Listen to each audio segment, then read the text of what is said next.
You gave me time when no one gave me time of day. You looked deep inside while the rest of the world looked away.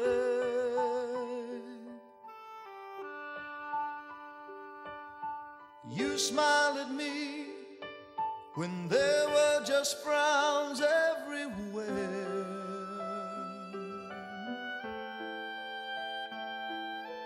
You gave me love when nobody gave me a prayer. Hi there, how are you today? Good to see you on Lost on the Way Home. Thank you for joining us again. You know, one thing that we need in this world is a good role model, especially for our kids. There's so many problems today that are coming against our children, and the one thing that is so necessary, which we don't see a lot of, are good, solid role models. But today we have one in our studio. We have our pastor from Yorktown Assembly of God, our youth pastor, Pastor Rick Shaffer. Thank you for joining us. That was so nice of you to come out. I just want to, let the audience know that there's such a role model right here in Yorktown with you and your wife and even your son. Your son Ryan, and he's so. That kid is really something else, and you could see the influence that you've had over him in his life. It's such a different way to live that grows the kid up. Teach a child in the way that he should go, and when he is old, he will not depart from it. Yep. But before you can become a role model, sometimes you need life experiences to teach you certain things. It kind of teach you on like what not to do. Right. Yeah. And I know that you have a heart for Christ. I've been around you enough to see the light of Christ in you and see it through your work. But could you tell us a little bit about what it was like in your life before you had Christ? Well, before I had Christ, I didn't have any role model. I just lived my life how I wanted to live it, I got involved in drugs. I got involved in alcohol and all that stuff, at the age of, I was ninth grade, so my ninth grade year. And I could do whatever I want, whenever I wanted. I grew up in Virginia Beach, and it was a city, not a city like you'd see like in Brooklyn or in New York City, but it was. I didn't have a role model. My father worked all the time. My parents had split up at that time, so my dad was never home. My mom was gone. So the house was pretty much free and open, and I had friends over all the time, and we would just party, every day and every night. And that's all I did. This is an epidemic. There are no fathers. Right. There are no role models, and everybody's screaming about racial issues and this and that and education. But in order to fix the problems, the social problems that we have, we need to bring the families back. Absolutely. We need the family to be a united front for the child. We need the mothers and the fathers. Moms can't do it. They can't work, clean the house, take care of the kids, take care of all the school things that they need to do, and all the other financial issues. It's too difficult. Right. I mean, that's the way God set it up. It's like a little heavenly kingdom right in the house. The mother, the father, and the kids. And it works that way. And there's a certain order to all that, It's or a hierarchy. Yeah. So then that structure is healthy for a kid's life, and the kid grows up in a home that's got that hierarchy and it's got that structure. It's healthy for the kid, and it helps with their self-esteem, and it helps with their self-worth and their self-value. I mean, it wasn't until I got saved that people started taking interest in me, in my church that I started to go to, and I started to find value in myself and find out that God had a purpose in my life. But when you say that you got saved and that you had purpose to your life, How, and if you had no role models, and there was really, you were, like you said, you could do whatever you want, whenever you want, how did you come to that understanding?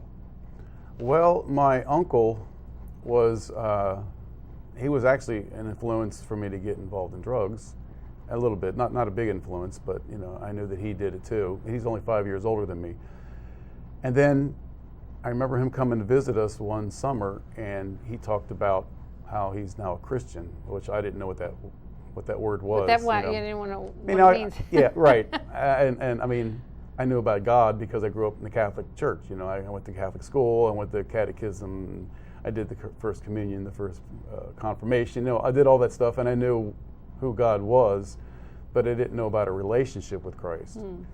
And then my uncle started talking about how he lives for God, and I was like, do what?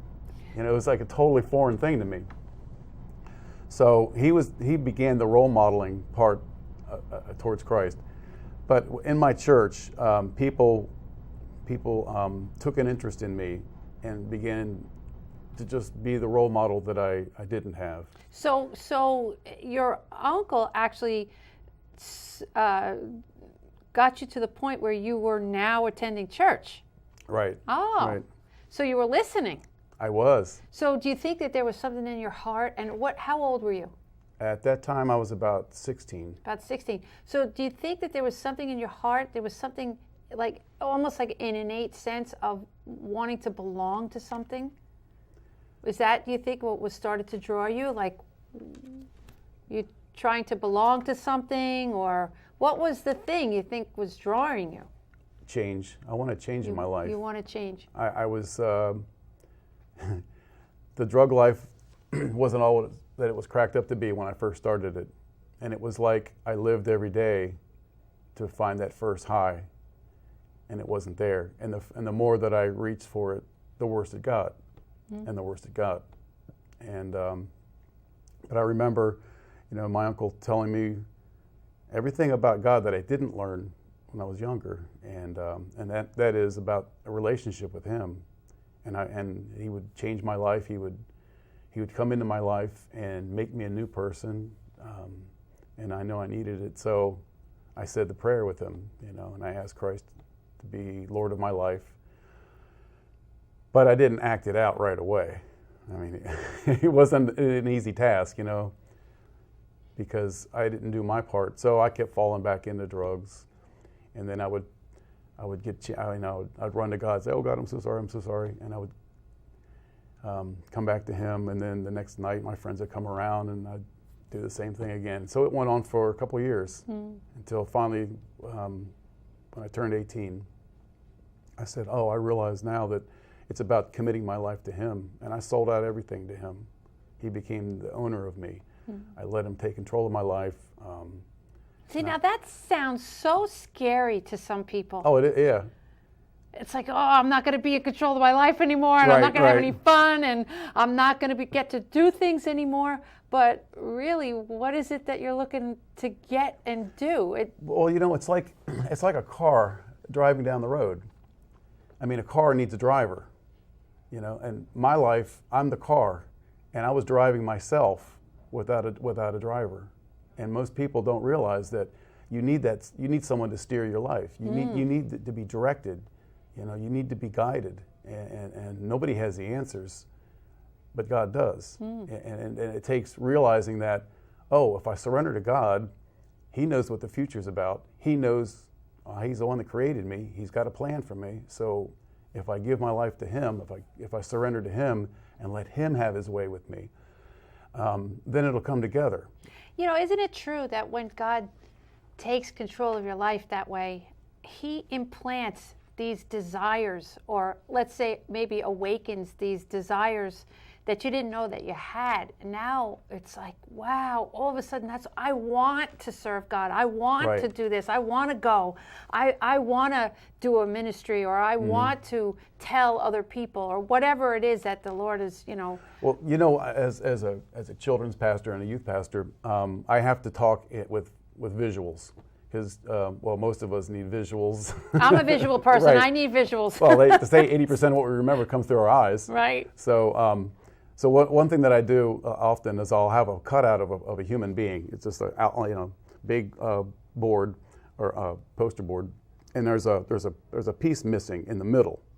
And I talk about with the kids. I say, many people try to fill their lives, and I'll try to stick other things in there. I'll stick money in, but it doesn't fit, and I'll stick just different things that kids like a video game, or for adults it'd be something like just having fun or their jobs or something like that. But there's one thing that fits in that empty void in our lives, and that's Jesus Christ. And we're made for that reason. We're made with that place for Him to fit in. It's like a piece of the puzzle. Right. We all have pieces in our lives, and that are all pieced together. But there's one piece. If it's not there, it's incomplete, and that piece is Jesus Christ. Mm-hmm. So, it is. and it fits in, and that's the story of my life. Everything, you try to fill that hole, you try to fill that emptiness. It's always getting. I want to go here, I want to do this, I want to go on this vacation, buy these clothes, get this piece of jewelry, get this car, right. Whatever it is, even if it's status, trying to meet this person, meet that person, and it's never enough. It's never enough. No. It's like a bottomless pit. But when you have Him and you get to know Him, and you ask Him, it right. just clicks in there, and it. But all that fulfills. other stuff doesn't really matter. It's not. It's not the purpose of life. Right. There are nice things to have in life. Yeah, I like vacation.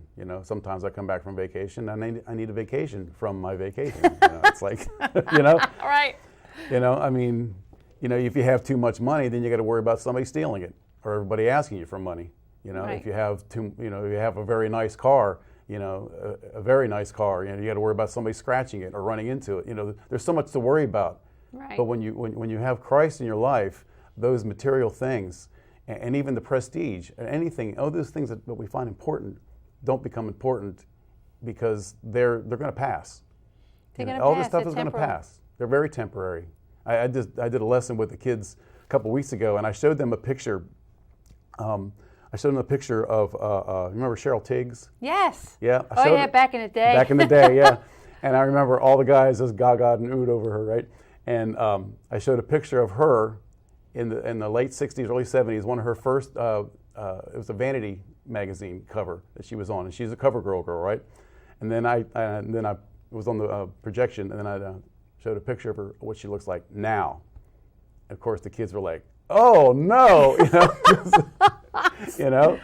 But wow, it all shows fades. It all fades. It fades, right? Wow. And so then I showed them somebody that's a big person now. I can't remember who it was that I showed a picture of, but I said that person's going to look like that eventually. They're the glamour girl now, or the glamour guy now, but eventually they're not going to be that beautiful. It'll fade. Things come and things go. Yes, things come and things go, Right. and that the Bible teaches us that, and that we're not supposed to get our minds and our hearts set on earthly things, but set them on heavenly things. Right. And we don't place an emphasis on heavenly things. We think that collecting all this earthly stuff is going to somehow give us some kind of leverage here. Right. For status, for whatever. Let me ask you a question, talking about that. How do you speak to the kids? Social media has such a hold. Video games, social media has such a hold on our youth today. How do you handle that type of thing? I mean, how do you maneuver around that and sort of counsel the kids not to get so attached to it? Well, I mean, it's an age-old problem. There's always going to be something. I've been in youth ministry for 30 plus years, 35, 37 years. And if it's not one thing, it's another. Years ago, it was always being on the telephone, always watching TV. I mean, those are still, we still have the phones, then we have a different kind of phone. Now that it has more stuff to keep them distracted and keep them occupied. And really, a lot of it, I go back to the parents because I only have the kids a couple hours a week. The parents have them the rest of it. Well, except for the school, but that's only a few hours during the day. But I have them only a couple hours a week. And so the influence that I have is very limited. So I'm at the point in my life where I find myself more interested in ministering to the parents to be aware of what they need to be doing to monitor their kids every day. I mean, you think about it. When I was a kid, we had a telephone, and there was one in the kitchen, and it had a cord on it, and it was mounted on the wall. and you couldn't go far. Anywhere, right?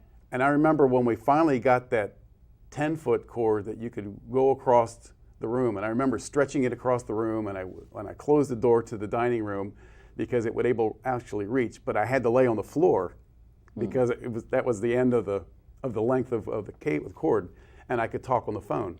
But my mom could still hear because she was in the kitchen. And if I said something inappropriate or she didn't think it was proper, she would say something to me about it. Well, now the kids, with their texting and their ability to communicate without any adult supervision, they can say what they want. They can cyberbully. That's why they're cyberbullying, because there's no guidance, there's no supervision of the kids, and they're irresponsible. I mean, they're kids. Yeah, they're kids. And they don't understand what they're really rogue. doing. They're rogue. They're rogue. They really are. Right, they are. You know, it's almost I see it as an epidemic. You know, I said it before, but I really feel like in this country and around the world, there's this epidemic with the youth, and they're so targeted. You know, absolutely. It's like more and more people.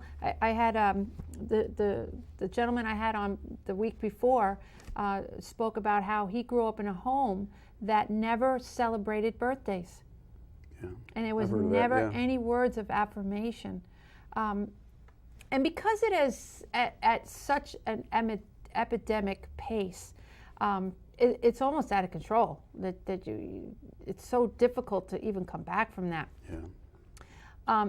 Do you believe that at this particular point in this juncture in our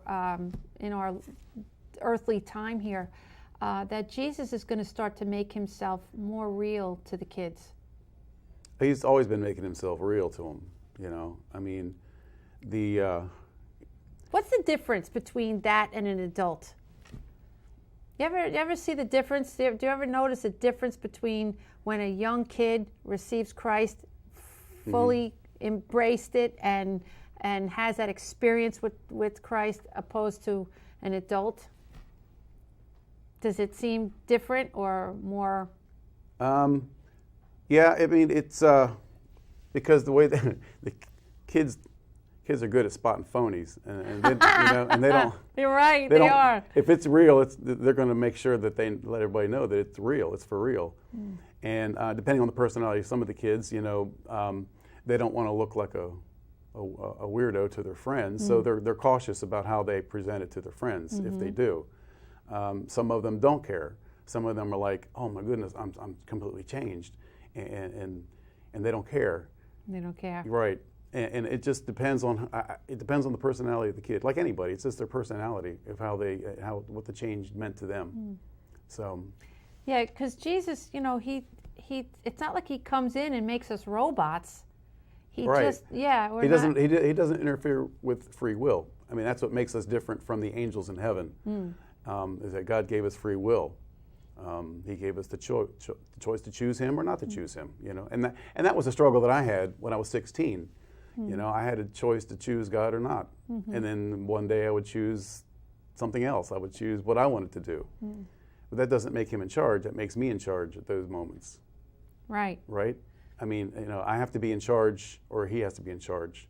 So that's where I got to the point. By the time I was 18, and I don't know if I grew up and matured because all of a sudden I'm 18 or what it was, but I think it was all the bouncing back and forth and the struggles, the internal struggles that I was facing, that I finally just said, wait a minute, it's either him or me. And so I just surrendered to him completely and said, God, you take control. You do it all. So when you look back on that time, and sometimes I reflect on where I was there, and I think we all do. From time to time, we sort of reflect back. What is the one thing that comes to your mind when you think back the way that it was, opposed to now? the way that it was. Like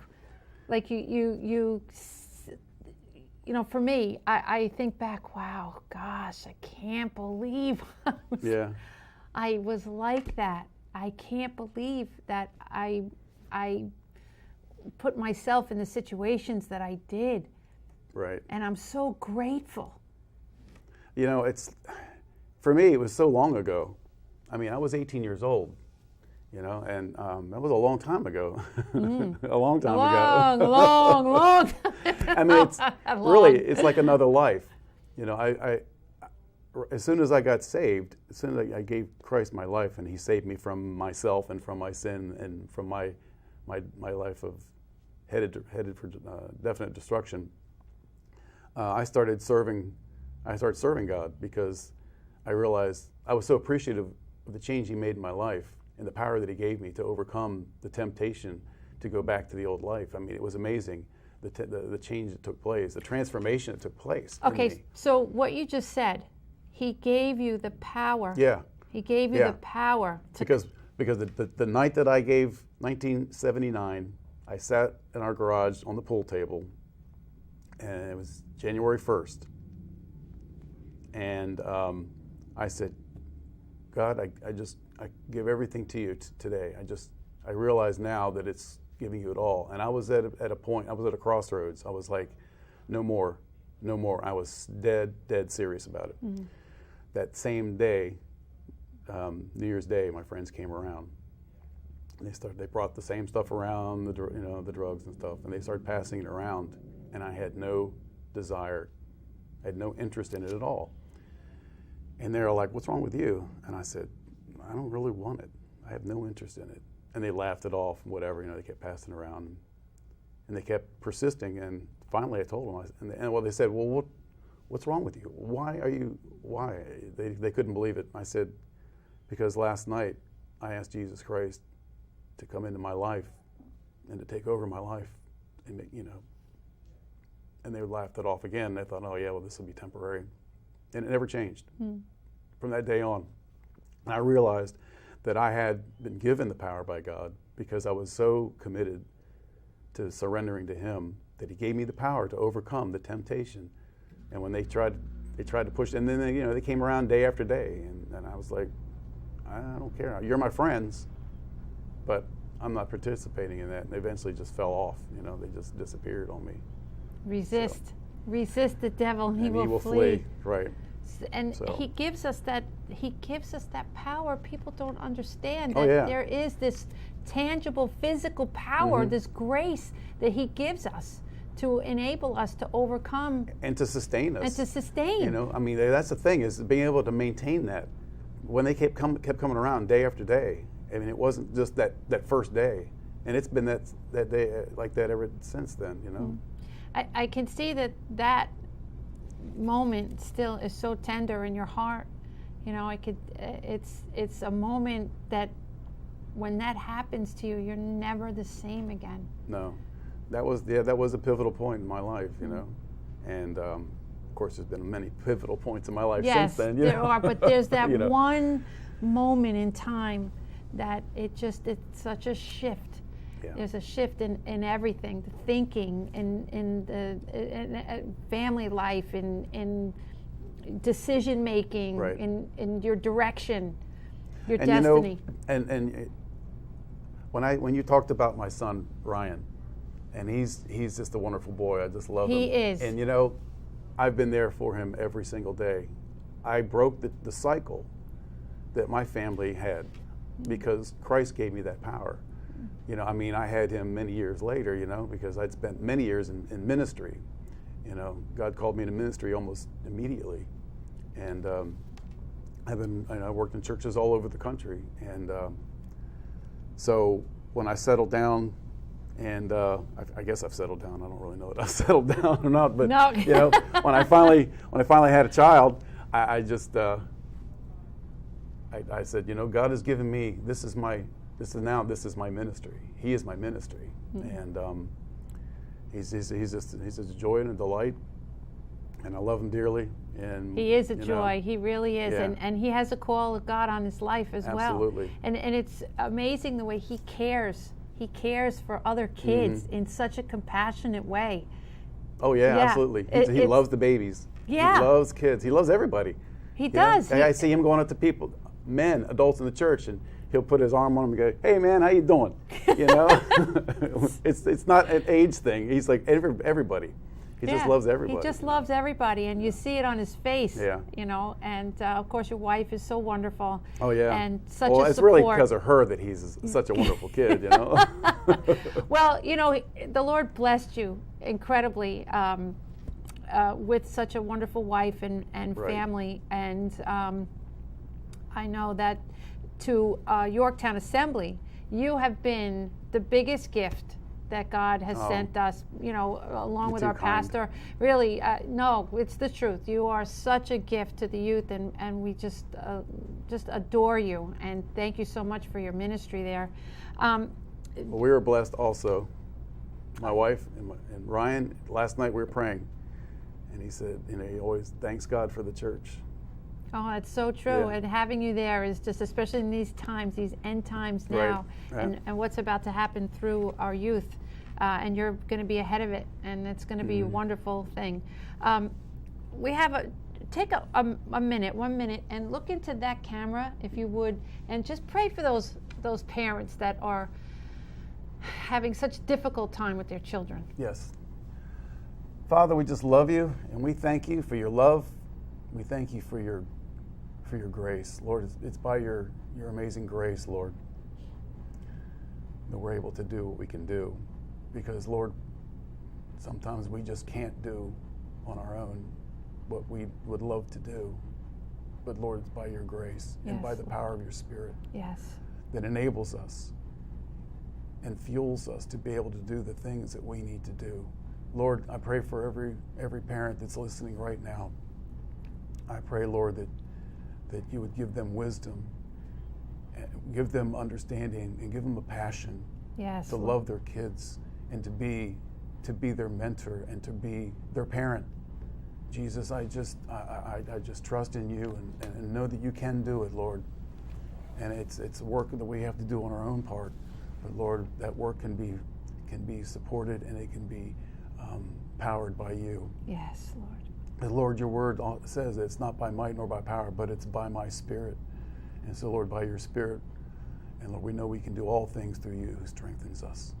And we thank you in your precious name, Jesus. Amen. Amen. Well, Pastor, I can't thank you enough for being here today and sharing a little bit of your life story and your ministry. I so appreciate you tremendously. And Well, I appreciate you all too. yes, and we're so glad to have you at the helm. Yeah. Family, I have to say to you, friends, parents, if you're, I actually, before we leave, I have a quote from Pastor Bill Johnson, and he says this: if you question God's goodness, you will question his promise. And if you question his promise, then you will undermine your own destiny.